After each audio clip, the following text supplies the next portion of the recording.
I'm Laura from Meadowlark Violin, and today I'm comparing the Tower Strings Entertainer Violin to the Tower Strings Rockstar Violin. Now, I've already reviewed each of these violins separately, and the link to those reviews, along with all the products that I'm talking about today, will be in the description below. So the Entertainer by Tower Strings, sold by Fiddler's Shop, is an entry-level student violin that retails for around $250. And the Rockstar Tower Strings violin retails for about $299, so about a $50 difference. So let's talk about what the differences are, what $50 gets you. So both violins come with the same accessories: a really nice case, a bow, a tuner, a shoulder rest, a cleaning cloth, a mute, rosin, and a strap for your case. So really nice accessories, and they're the same for both violins. So first, let's just take a look at the appearance of the two violins. The Entertainer kind of has a really nice finish. It's really lovely. More what I would expect from maybe like a $500 violin, not a $250 violin. So a really lovely finish. The Rockstar has a little bit shinier finish, and it also has a really lovely back. That wood design is really nice there. So you can see a little bit fancier with the Rockstar. Now, you may think that appearance doesn't matter, and it is, I think, secondary to sound quality. I would always pick the violin that sounds better over the violin that looks better. But if a violin just really speaks to you, if you really love the way it looks, you will play it more. If every time you open up your case, you just kind of melt a little because you fall in love with your violin all over again, I guarantee you're going to play better, and you are going to practice and enjoy practicing. So there is something to be said about picking one that you really like that looks pretty to you. Both violins also have these really nice finishes on the peg. You can see the mother of pearl finishes there. So both really nice quality violins. They both have the same tailpiece and the same chin rest. So after appearance, it boils down to sound quality. So to give you an idea of how these violins differ in sound quality, I'm going to play some sound samples back to back of the same sound excerpt on each violin to give you an idea.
So both violins are really easy to play. They both have a nice quality to the sound, a very sweet tone.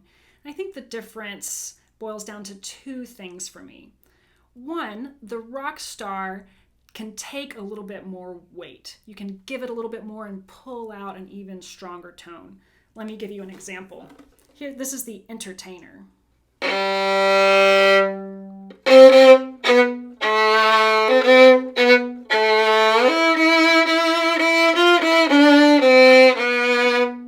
It's the same thing on the Rockstar.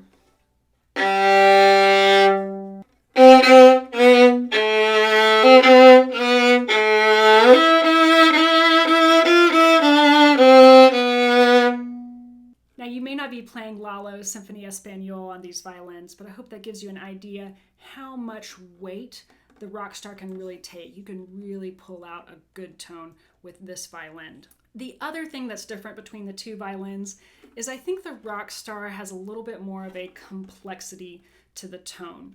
This is kind of hard to describe. It's not that the Entertainer doesn't have a nice tone. It's just that the Rockstar kind of blossoms a little bit more. There's more complexity in the sound, which is a good thing. So why would you pick one over the other? Well, I think there's a couple things to consider. First off, if you are just trying to see if you're going to like the violin, then sure, the Entertainer is a great option. Or if you're buying this for a young child and you're buying a fractional size and you know that the student is going to have to upgrade not before long, then the Entertainer again is a great idea. And then when you upgrade to a bigger size, go for the Rockstar. But why would you go for the Rockstar over the Entertainer? Well, if you're pretty serious and you know you want to stick with it, then yeah, the $50 is worth it. Also, if you just love that back, yeah, that's one thing too. Or if you want to have a little bit longer time period before you're going to have to upgrade again to a more intermediate or advanced violin, then the Rockstar will give you a little bit more time before you have to upgrade. Now, I get a lot of questions about which one is better. Is the $50 really worth it? Or when you're looking at a line of violins, is it worth it to spend $100 more, $200 more? Where do you stop?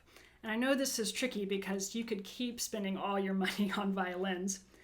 And generally when you are looking at one line of violins, like the Tower Strings line or the Fiddler Man line, the more you spend, the better violin you will get. Now, this isn't always the case as you compare violins across different brands. For instance, I think this Rockstar violin for $300 plays better than my more expensive Gliga violin. But in general, yes, spending $50 more will get you a better violin when you're talking about trusted brands like the Tower Strings or the Fiddler Man brand of violins. So I hope that helps you make a decision what violin to get. All the links to the products that I've talked about today are in the descriptions below. And if you haven't subscribed, please hit that subscribe button and hit the like. It really helps me out. And also visit my website, meadowlarkviolin.com, for lots of free resources, and you can sign up for my newsletter and get a free scale book. And while you're here, check out that video or that video, and I hope you have a wonderful day. Happy practicing.